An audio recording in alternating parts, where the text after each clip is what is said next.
Hi, YouTube. First of all, I am coming back on to say thank you. So many of you responded to that last video. I'm just shocked.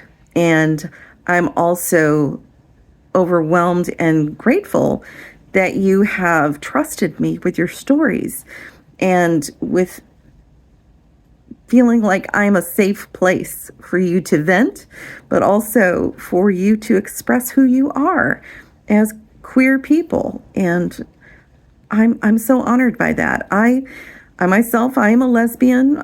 My kids are queer.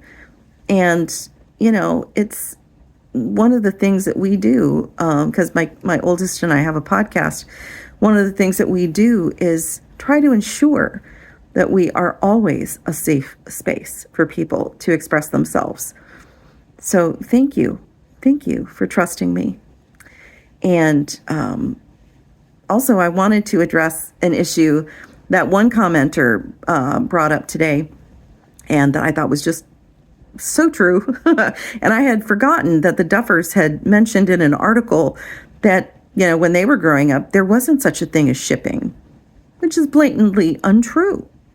I don't know if you know this. I didn't even really know this. I know that when I was 13, I was into Starsky and Hutch. I could see the potential of them as a couple, as a romance. And I really thought that was cool and beautiful, and created stories in my own mind about them as, boyfriends. But I didn't know that there were other people who thought the same thing. And were, in fact, writing stories and printing them in zines and sharing them. I had no clue because I was 13. How would I know that? And of course, I was growing up in the 70s and the 80s. And so I didn't have access to the internet like you do.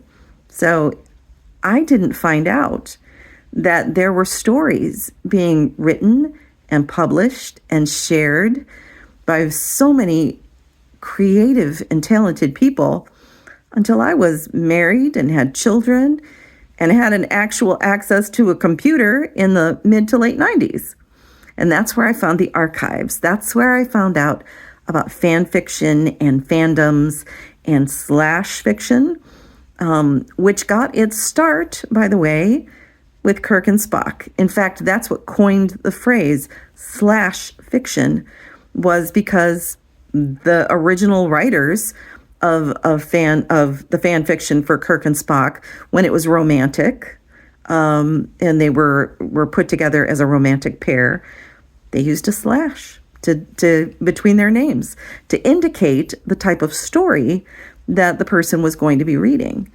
And so yeah, my friends, my Byler friends, you are part of a beautiful legacy of writing and story sharing and storytelling and seeing nuance and imagining the possibilities and expanding on the clues hidden, the subtext in the performances, if you will, or just in how the characters are written, and expanding on it and bringing out that potential.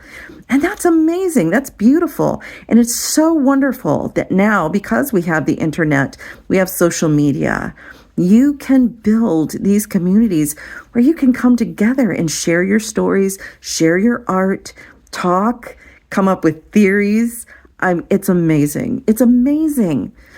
So be proud that you are part of an amazing legacy of fan fiction writers, of fan fiction, of shippers, of people who see potential. That's you, my dears.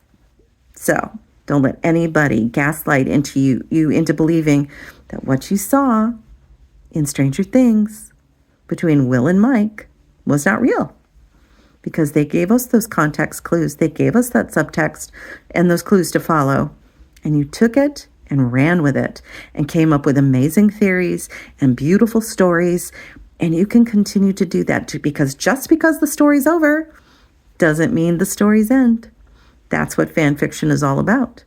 And so Yeah, if you don't know the history of fan fiction, go check out Wikipedia. It's fascinating. It's fascinating. And like I said, I am thrilled to be part of a community of shippers of multiple ships and to have taken part in that legacy. Not as a writer. I have done some recording for Podfix in the past for a couple of my favorite couples, my favorite pairings. But yeah, don't let this dampen your enthusiasm. This situation with the Duffers, forget them. What they did was heinous. What they did was one of the worst examples of queer baiting that we've had to experience. And I'm sorry that for many of you younger viewers, this was your first experience. It's not fair. It's not right. But that's why in my previous video and in this one, I encourage you to just don't let it stop you. Don't let it stop you from being who you are, from expressing who you are, and seeing the potential in your couple that you enjoy reading about, or that you enjoy drawing, or just talking about, because we're the ones who keep it alive. There are stories still to this day being written about Kirk and Spock and Starsky and Hutch, and even Johnny and Roy. It's amazing. So be glad you're part of a thriving and vibrant community of shippers. You're awesome.